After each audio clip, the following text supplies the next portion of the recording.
Eu já ouvi outras pessoas que, como eu, também acham isso. A gente tem saudade do tempo em que políticos eles eram adversários, não inimigos, né? E que você não tinha bandeira política como se fosse uma camisa de time de futebol. Tá impossível hoje porque a política virou uma coisa de bolhas. Então você tem duas bolhas extremas que estão fazendo todo esse pessoal de centro ser engolido e está fazendo de refém. A extrema-direita está fazendo a direita democrática, que chamam de centro-direita, a direita democrática de refém, e a extrema-esquerda está fazendo a esquerda e a centro-esquerda de refém. E aí você tem um problema de polarização que, na verdade, não reflete o que o povo brasileiro sente. Eu costumo... As pessoas gostam de percentagem. Se você for falar o que é o eleitorado radical, né? O que é a população radical, nós estamos falando de 20% de um lado, se muito, e 20% do outro, se muito, e não chega a isso. Ou seja, você tem 60% de pessoas que não são fanáticas, mas que se sentem tolhidas do direito de falar o que pensam, de expressar o que pensam. E a gente está entrando num momento perigoso, porque as pessoas hoje parece que o negócio delas é dizer o meu bandido é menos bandido que o seu. Bandido é bandido. É claro. Então, nessas bolhas, você não argumenta.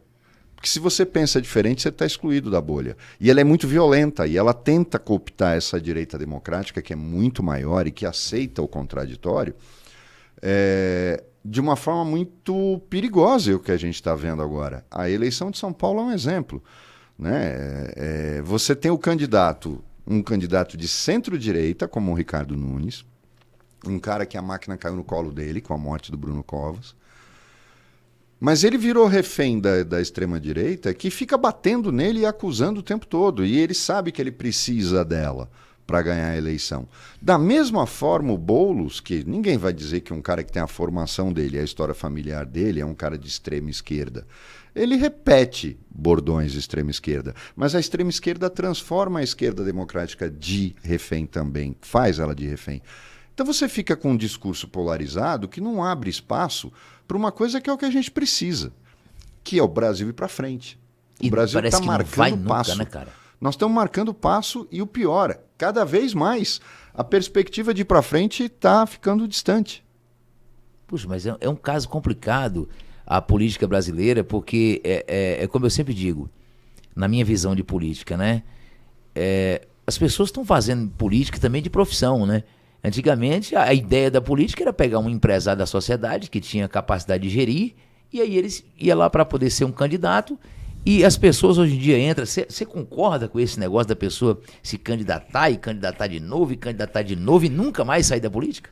Na verdade, Ricardo, eu discordo um pouquinho. Eu acho que a política antigamente era destinada aos profissionais, era feita por profissionais. Tá? E a política tem que ser feita por profissionais. A gente está vivendo agora a época dos outsiders.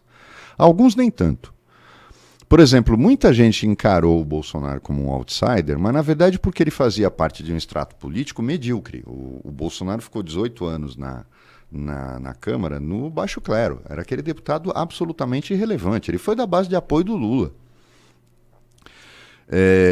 E aí quando ele se lança a presidente, num salto inimaginável para um político do calibre dele, as pessoas começam a olhar para aquilo e falar: ele não é um político tradicional. Mas claro que ele está 2 décadas na Câmara, só que ele estava no baixo clero, ele é insignificante. E ele ocupa um espaço que estava vazio, que era de ser o porta-voz dessa extrema-direita, que sempre existiu, mas que tinha vergonha de se manifestar. Então, quando você olha para isso, aí é que você enxerga, o caso do Pablo Marçal foi o maior exemplo disso, mas ele não tem diferença nenhuma do Dória, quando saiu candidato a prefeito. Que inclusive o povo não gostou muito do Dória, não, né? O Dória, eu nunca vou me esquecer de uma definição que fizeram nele, foi o da Atena até que fez, de que ele marcou um gol de placa e ninguém achou o gol bonito, que foi o caso da vacina do Butantan. Sim. No final das contas, ele foi um cara que não conseguiu capitalizar o que ele fez de mais relevante. Mas por quê? Porque a ambição dele é muito desmedida. E em política tem uma regra de ouro.